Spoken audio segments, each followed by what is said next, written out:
moment for Halifax Rugby League. Austin is through and Warrington dominating. Great try for the Robins. Huddersfield Giants take the points home.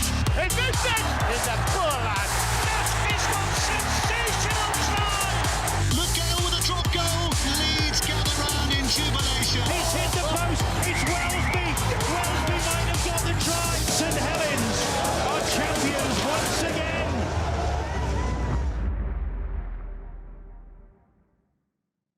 Hello and welcome to the Last Tackle, Betfred's Rugby League show. I'm delighted to be joined in the studio by a legend of the game, Jamie Peacock, and one of the journalists that cover sport with such passion, Gareth Walker. And it's Gareth we're going to start with because there's some breaking news, nothing confirmed, but it looks like we may have a decision on the World Cup.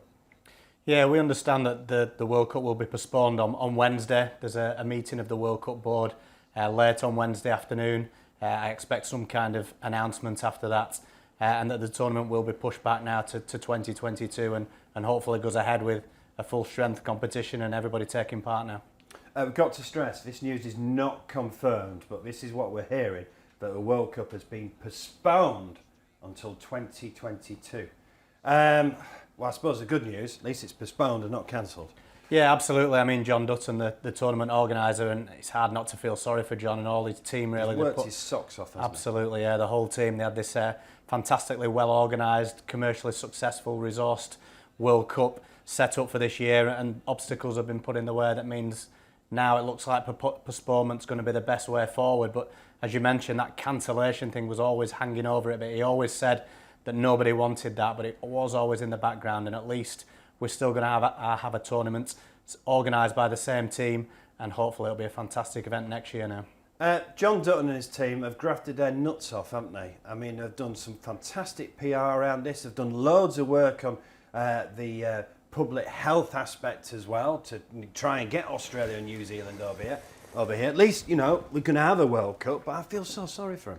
Yeah, I do. I've worked with John Dutton before, before he was organising the World Cup. Very good operator, very good at what he does, and I think the team have been outstanding, and you really felt that this was going to be the biggest Rugby League World Cup of all time, regardless of what's going on the last kind of 18 months. For me, it's disappointing. I think the opportunity was now. I think the game needed something like this at the end of the year to look forward to and then springboard into 2022, which hopefully then we were well and truly past COVID in the beginning of 2022 Super League season, but now we're going to have to stretch it out for another period. And just for me, I just think it just stinks a little bit about why it's not going ahead. That it's been dressed up as in player welfare, and we know the protocols that the Rugby League World Cup have put in place. We've seen lots of other sports have the ability to allow their players and their welfare to participate. Well, look at the Olympics. The Olympics, for example, right? Rugby union in the autumn here, going ahead with the Wallabies.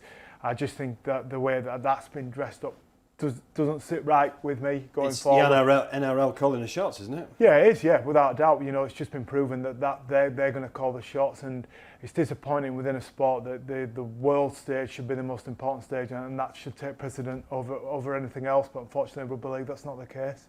Because as a player, and well, I bet you'd love to do it now, you'd do anything to pull on your country's shirt, wouldn't you? Yeah, I would. Yeah, it was the ultimate for me playing for England in the Northern Hemisphere. And I think you see that as well in the Southern Hemisphere. I know they've got the state of origin, but there's been a vast wave of players who want to come over here, want to play in the World Cup, want to represent Australia, New Zealand, Tonga, Samoa, Fiji.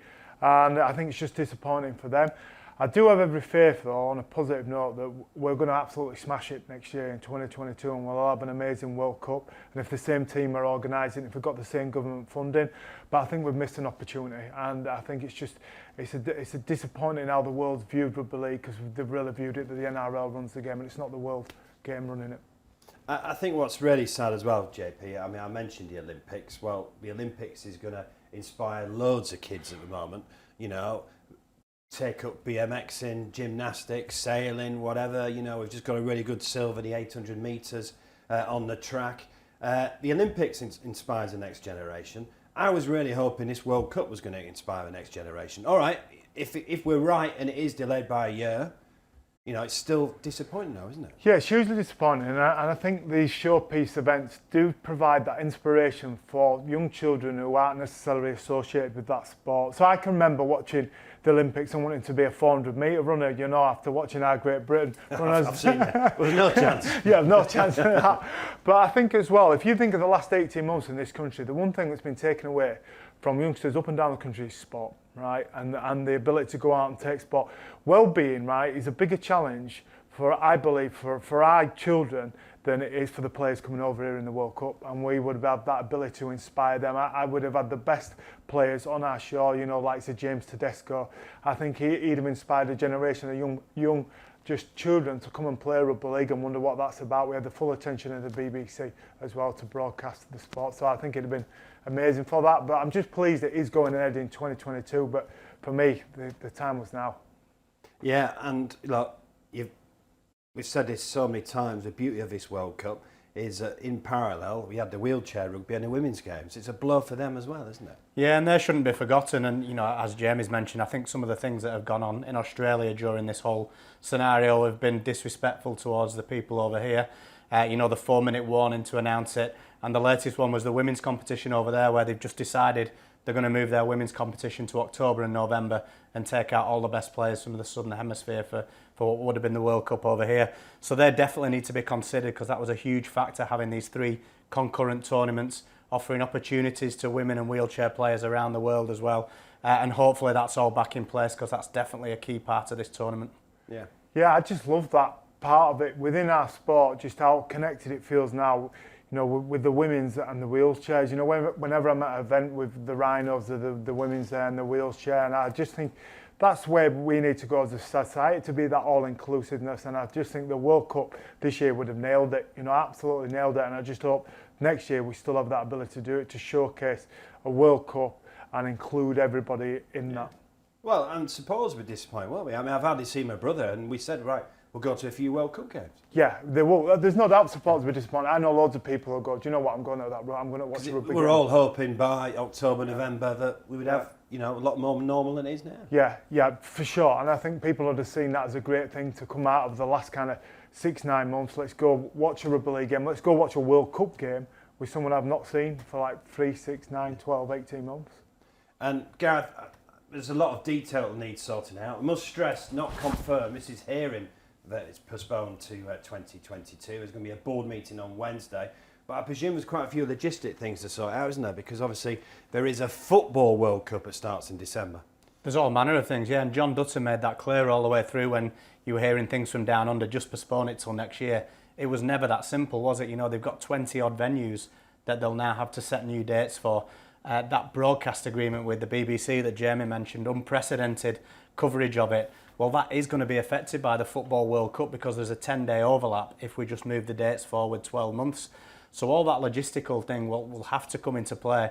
And John Dutton and his team, who've done such a great job, they've got another big job on their hands now to deliver the same kind of tournament next year, because it is not just a case of let's just push it to 2022. I think as well, if you look at Rugby League, because the level of problem at Rugby League is it's not played in enough countries, right? And the way you grow the sport is to have a World Cup where there's no other sports overlapping interest with that. We had that this year. And the one thing you can say about, I think, about Rugby League, a positive, is when you take someone to watch it who's never seen it before, they are blown away by the sport, aren't they? They're blown away by how fast it is, how physical, how athletic people are, the atmosphere, the friendly atmosphere in the sport. And we're going to miss that opportunity. You know, we're going to go into battle against other sports, against giants of sport in the world, and that's a big opportunity we're missing as well. No, look, well said. I think what you said about the children earlier on, that's too spot on. Yeah. Their well-being has really been affected this year. Yeah, 100% as you know, I work in schools, you know, I can speak firsthand from this with dealing with hundreds and thousands of different children, and the one thing comes over and over again is not that ability, it's that ability not to go out and do physical sports that they've missed out on for maybe 18 months, and I think there's nothing better to inspire a child to go out and play than to watch the best in the world do it physically right in front of you, you know, more than 5 metres away from you. There's nothing better than that. So we're expecting this news to be confirmed on Wednesday that the Rugby League World Cup has been postponed until 2022. And we said it early on, John Dutton and his team have worked tirelessly over the last few years as well. But at least it's going to be on next year. So the good news, it's going to be on next year. News off the pitch as well. There was a meeting last week between the RFL, the Super League and clubs to discuss future direction. There's so much going on off the field for you lot to report on at the moment, isn't there? Yeah, absolutely. Well, it's realignment of the RFL and Super League or potential new structures. You know, news emerged that there's this proposal that maybe next year we could have 14 Super League clubs that then goes down to 2 divisions of 10, a Super League 1 and 2. It feels a little bit like we're going round in circles again, changing the structure yet again. And for me, if they are going to change the structure, they need to get things in place like what is the policy for youth development? You know, what is the academy reserve system going to be? It can't just be we're going to go there and move the top flight to 10 teams and everything's going to be magic, because I don't think it's going to work that way. It needs to be built around some real solid foundations. And if we do change as a sport, then we do something that we're going to stick with. And it's got a 10-year plan, not just a 12 or 2-year plan to get another TV deal, because it's going to be a massive move if the sport does it again. Yeah, some positive quotes from the meeting. The RFL Chief Executive Ralph Rimmer said the collective approach has been positive and constructive. There will be further consultation with the clubs in the coming days. The Super League Europe interim chairman Ken Davey adds the next 2 years are absolutely vital for the sport. We need to continue to make rugby league an attractive sport to supporters, broadcasters, viewers and commercial partners. Ultimately, this sport is about the players on the pitch and the excitement and drama they create. And the Super League and RFL will make a further announcement as consultations with club progress. I just think the last bit of that statement, that's never been a problem, right? You know, what the players deliver on the pitch and the games. I just think the structure's the most important thing there that we need to sort out.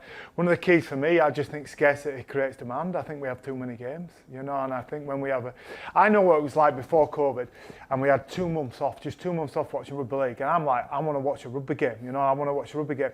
Imagine if you had like 5 months of that where we were ready to do that, and you only had the games on a couple to watch at the weekend. I just think a bit more of that could be better for the game overall. Than I think there's a few too many. I know we had the moniker, you know, every second counts. You can't do that, but I just think for me there's a few too many games out there at the moment that are perhaps meaningless in the long term of things.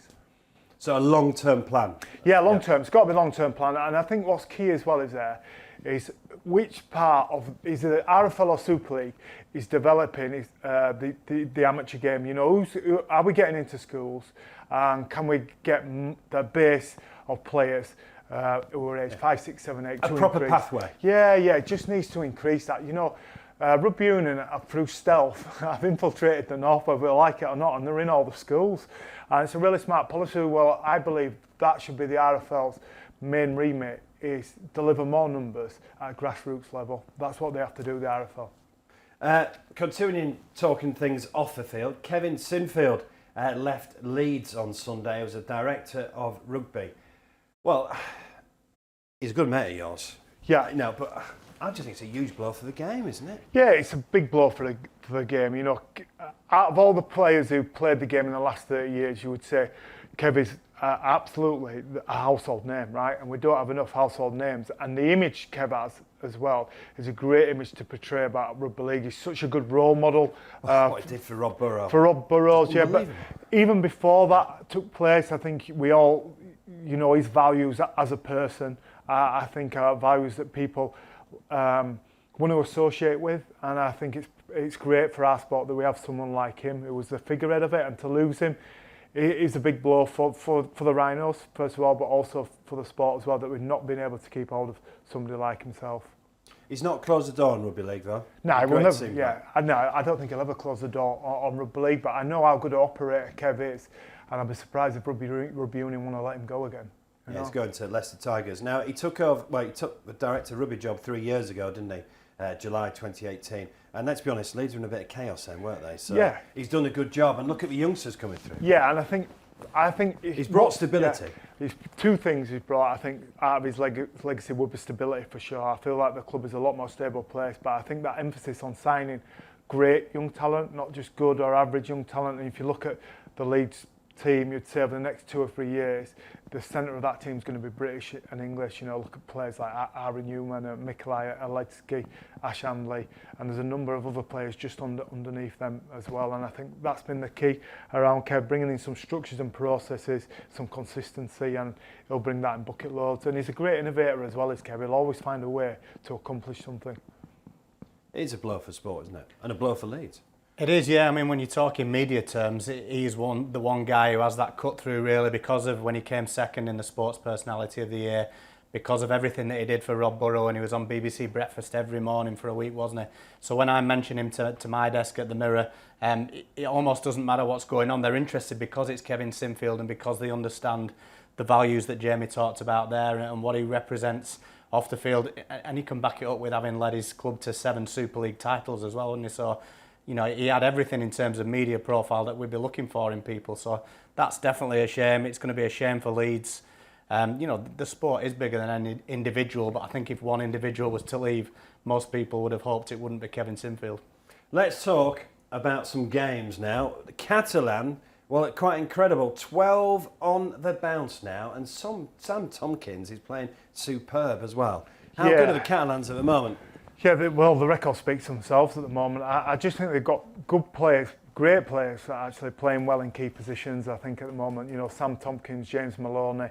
And I think it's credit to Steve McNamara as well, because he's been given time, and I think he's built a squad up with some great players in there, but they understand what he wants from them. And from my time working with Steve McNamara, I always thought he was an exceptional coach, working with him with England, and I think he's showing it now with Catalans, and I think it's great for the game. We've got a team out of France, Catalans, playing so well. Can they win it? You know what? Because we always used to say, the Catalans are too inconsistent. Well, they've just won 12 on the bounce. The key with this, I think, is I don't think it's your James Maloney or Sam Tomkins. They're going to play well in the playoff games, right? It's the players in and around them who are, you know, you're probably 7s out of 10 players. Can they cope with the playoffs? Can they cope with the intensity of a grand final? And if they can, then they can win it. And if they can't, they'll probably do a Salford, get to the grand final and lose, or like a Castleford, get to a grand final and lose.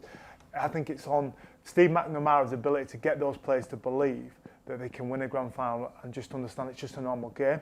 And if they can do that, then I think they've got every chance of winning it. And it'd be great to see a different name on the trophy. And interestingly, they're at St Helens this weekend, and they've got St Helens at Magic. So playing Saints twice in a month.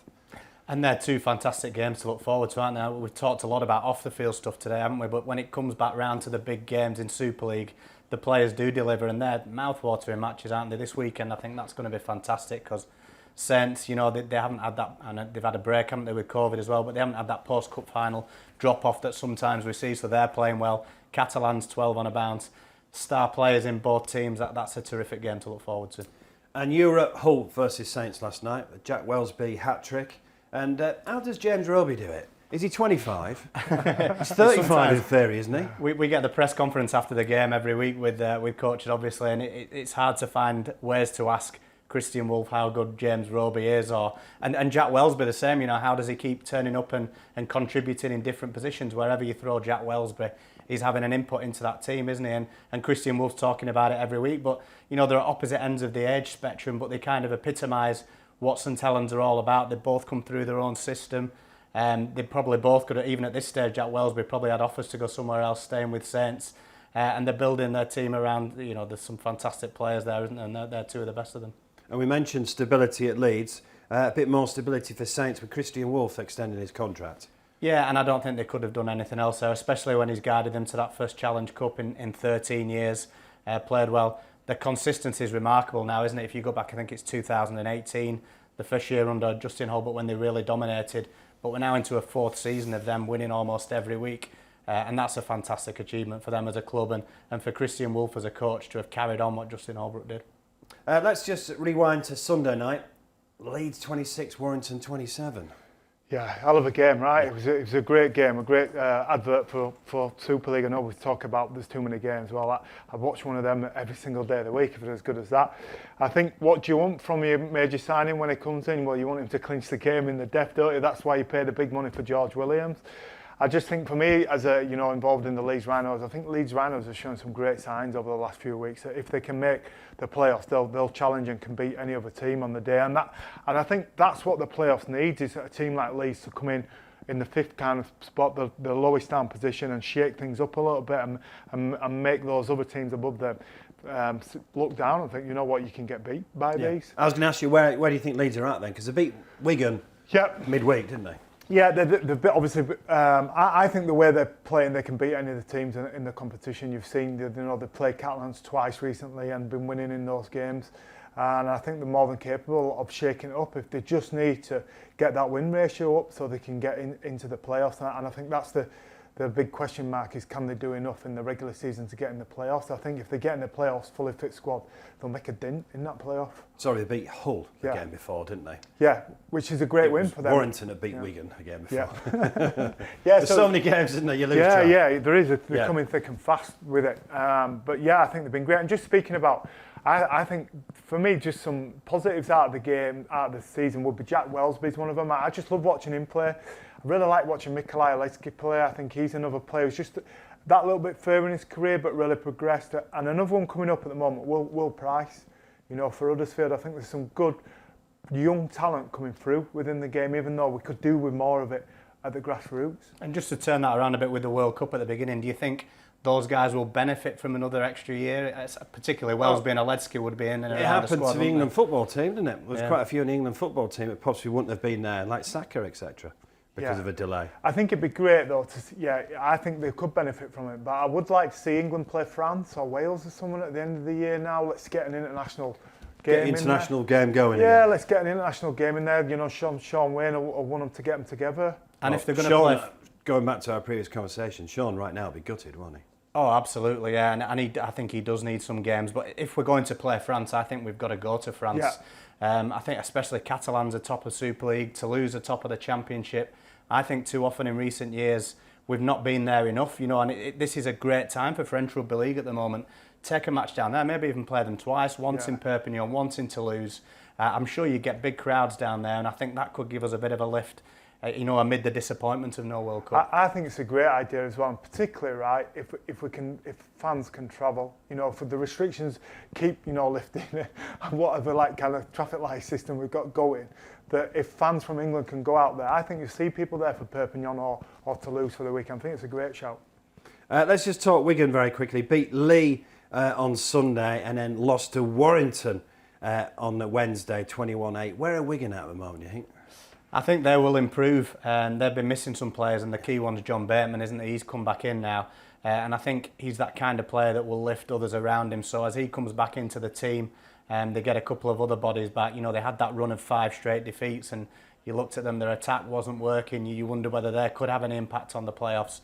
But they might not be dissimilar to Leeds, that they might end up in the bottom half of that top 5. But if Bateman's playing and they've got a fully fit squad and Hastings is firing, they can't be underestimated either for me, not yet. And the team you saw last night, Hull, as you put in your match report, second home defeat in 5 days and not beating anyone in the top 6. Yeah, that's hanging over them at the moment. Everyone's started to mention that stat a bit more, haven't they? I mean, I thought in patches last night Hull had improved on the previous game against Leeds, and Brett Hodgson made quite a lot of that in the press conference after the game. They've got their key man, haven't they, Jake Connor, to come back in, and they're certainly missing his creativity. I think they've got a bit more work to do than either Leeds or Wigan if they're going to have an impact. So, anyone going to affect the top 6 now, do you think, for the playoffs? Do you know what? Yeah, I mean, that was a big defeat for Castleford last night, wasn't it? I think they're struggling. I think Hull are. I think Hull are a better side than Hull this year. I just think some of the wins they've had against could get in the playoffs, better opposition. Yeah, I think really the playoffs is down to, obviously you've got your Wigan Saints, Catalans, Warrington, then it's Leeds, Hull, and I think Leeds or Hull would do more damage in there than Hull would at the moment, looking at that run of form that they can't beat the top 6 side. But I do think we're going to get an exciting playoff series, because I think there's this between the top 5 sides. And let's be honest, after all, we need an exciting playoffs as well, don't we? Yeah.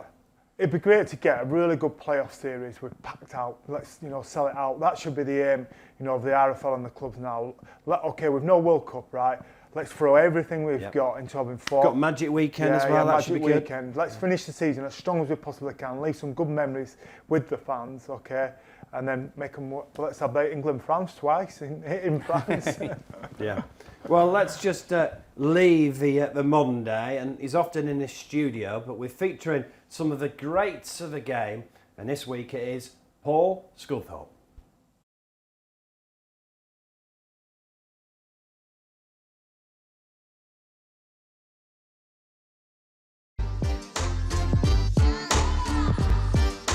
I got into rugby league as an 8-year-old. Obviously lived in Oldham. My old man played for Oldham, St Helens and Shaw. We used to go watching him. But I was actually into football. Followed my eldest brother Lee. But then there was an advert in the local paper advertising for a new rugby team called Warrington Tigers. My younger brother Danny wanted to go along and train, and I got told you're going with him. And you know, from that hour, I remember kicking and screaming all the way there. I didn't want to play rugby. I wanted to be a footballer. And from that hour, you know, I knew it was the game for me. I thoroughly enjoyed it. I took to it pretty well, and you know, the rest is history. I signed for Warrington as a 14-year-old.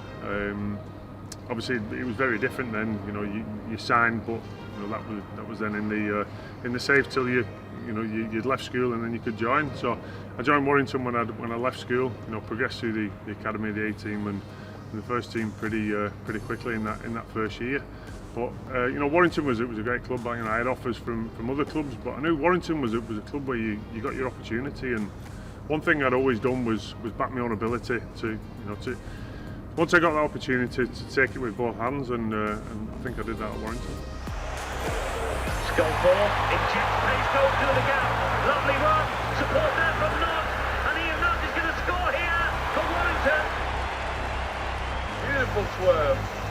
This youngster is all talent. Yes, put it down to Paul Sculthorpe. Brilliant. I'd already broke into the Great Britain setup and playing with some of the best players in our game, and I think at the time Warrington's ambition probably didn't meet my own. And obviously with the financial restraints, we was never going to build a team to compete with the likes of Wigan and St Helens. I moved to St Helens in 1998 to play in big games, to play in grand finals, in Challenge Cup finals, and you know, I think I was certainly spoiled over the 10 years. The first one in 1999, the grand final against Bradford, is one that stands out because it was my first ever final. But I'd say that probably the highlight of my club career would be 2004, the Challenge Cup final against Wigan, and that was my first one as captain. So I'd grown up watching the Challenge Cup and watching the greats like Ellery Hanley and Cole lift that Challenge Cup, and you know, it was my turn. Sculthorpe collects the trophy in his first season as a captain.